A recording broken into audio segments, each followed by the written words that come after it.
Hello friends, I'm your little green gardener Hassam, and today I'm gonna show you a pretty beautiful flower named Black-Eyed Susan.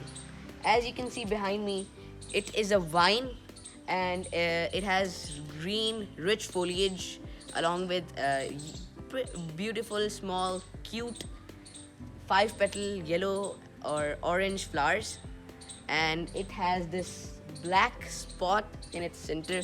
That's why it's called Black-Eyed Susan. It is really beautiful, just like its name. Now, coming over to some details of this plant. It is a perennial plant, which means it stays green throughout the year. It's commonly propagated through its seeds, but we can also propagate it through layering, just like we have done here.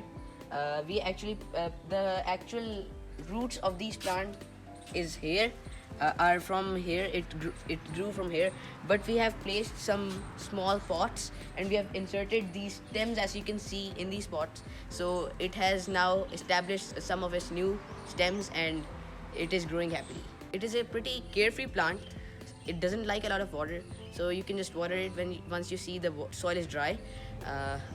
You just water it thoroughly, then wait for the soil to dry again, then you can water it again. Just like any other plant that has flowers, this plant also needs sunlight. We have put this plant in semi-shade, as you can see, but it needs at least 3 to 4 hours of direct sunlight for its healthy flowering. This plant flowers throughout the year.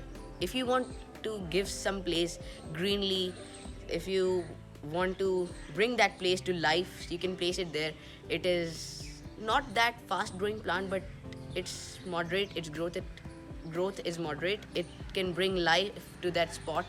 So if you see some spot that is like kind of pretty boring and doesn't have that much life, just place it there and it will grow and bring some life to that spot. It is a must-have plant for your garden. It will definitely add beauty and glory to your garden. So if you have any other questions and queries that you want to ask, you can ask us in the comment section below. If you like the video, please give it a thumbs up and stay connected to Green Gardens. Stay happy, stay healthy, and happy gardening.